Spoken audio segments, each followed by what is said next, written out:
Baiklah anak-anak, sebelum kita mulakan, mari kita lihat terlebih dahulu standard kandungan, iaitu 4.16.3 jenis-jenis zakat. Okey, siri yang pertama sebelum ini telah menyentuh tentang zakat fitrah. Jadi kali ini saya akan sentuh tentang zakat harta. Okey, jenis-jenis zakat harta terbagi kepada 5, iaitu Jenis yang pertama iaitu tanaman dan buah-buahan. Yang kedua, haiwan ternakan. Yang ketiga, emas, perak dan mata wang. Seterusnya, yang keempat, perniagaan.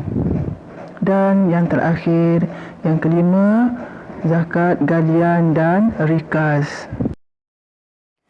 Baiklah, seterusnya kita akan lihat syarat wajib mengeluarkan zakat harta. Apa syaratnya? Okay, yang pertama ialah Islam, iaitu tidak wajib ke atas orang-orang kafir walaupun mereka mempunyai harta yang banyak.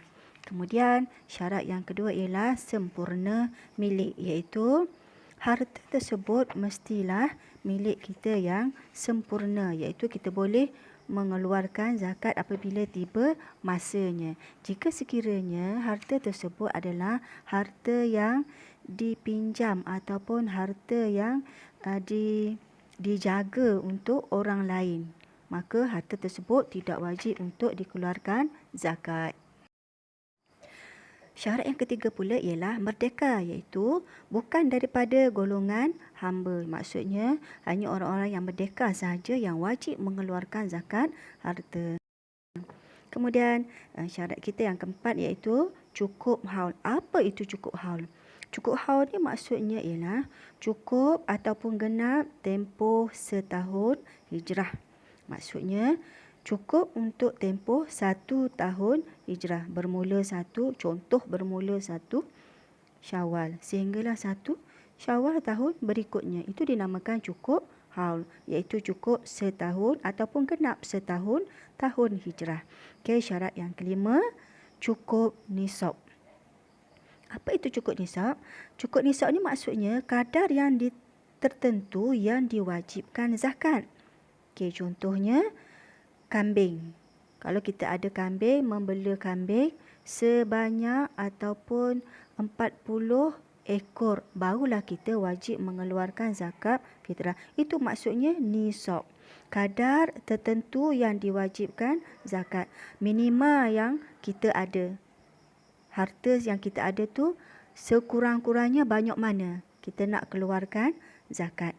Okey, jadi wajib keluarkan zakat apabila cukup nisab, iaitu cukup kadar yang tertentu yang telah diwajibkan oleh Allah Subhanahu Wa Taala. Okey, baiklah, kita lihat maksud zakat tanaman dan buah-buahan. Okey, maksud zakat tanaman dan buah-buahan ni ialah tanaman dan buah-buahan yang menjadi makanan asasi, boleh disimpan dan juga tidak mudah rosak. Jadi syarat dia, tanaman dan buah-buahan yang menjadi makanan asasi bagi sesebuah negara dan ia boleh disimpan lama dan tidak mudah rosak. Jadi maksud zakat tanaman dan buah-buahan ialah tanaman dan buah-buahan yang menjadi makanan asasi, boleh disimpan dan tidak mudah rosak. Okey, apa contohnya? Okey, contohnya padi, gandum, barli, jagung, kurma dan juga buah anggur yang kering. Okey, berapa nisab dia? Okey, berapa kadarnya? Okey, nisabnya ialah 5 ausuk bersamaan dengan 363 gantam Malaysia atau bersamaan dengan 1,300 kilogram. Atau bersamaan dengan 1,300 kilogram. Okey, jadi kadarnya ialah 10% bagi tanaman yang menggunakan air hujan untuk siraman ataupun air sungai untuk siraman yang tidak melibatkan kos yang banyak. yang tidak memerlukan kos. Jadi kadar zakat yang dikenakan ialah 10%. Manakala bagi tanaman yang menggunakan jentera yang memerlukan kos ataupun memerlukan tenaga manusia untuk mengairi tanaman tersebut, kadarnya hanya 5% sahaja. Okey, bila nak dibayar zakat ni? Okey. Zakat ini dibayar ataupun dikeluarkan pada hari kutipan hasil daripada tanaman ataupun buah-buahan tersebut. Baiklah, boleh kita teruskan ya. Okey, jenis yang kedua iaitu zakat haiwan ternakan. Ada 3 kategori haiwan ternakan yang diwajibkan zakat. Yang pertama, kategori kambing dan juga biri-biri. Manakala jenis yang kedua iaitu lembu ataupun kerbau. Dan jenis yang ketiga ialah unta. Baiklah anak-anak, kita teruskan pembelajaran kita.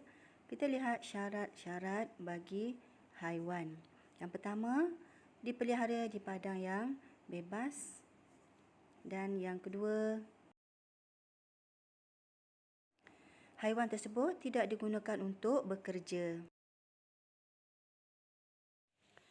Mari kita amati jadual berikut yang mengandungi nisab dan kadar bagi setiap jenis haiwan yang telah dipelajari.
Demikian tadi pembelajaran kita untuk kali ini. Ustazah harap anak-anak semua telah pun memahami tentang tajuk kita pada kali ini, iaitu zakat harta. Sekiranya video ini bermanfaat untuk anak-anak, silalah share dengan rakan-rakan yang lain. Dan jangan lupa tekan butang subscribe dan tinggalkan komen yang membina untuk Ustazah meneruskan lagi video-video sesi akan datang. Wabillahi taufiq wal hidayah. Wassalamualaikum warahmatullahi wabarakatuh.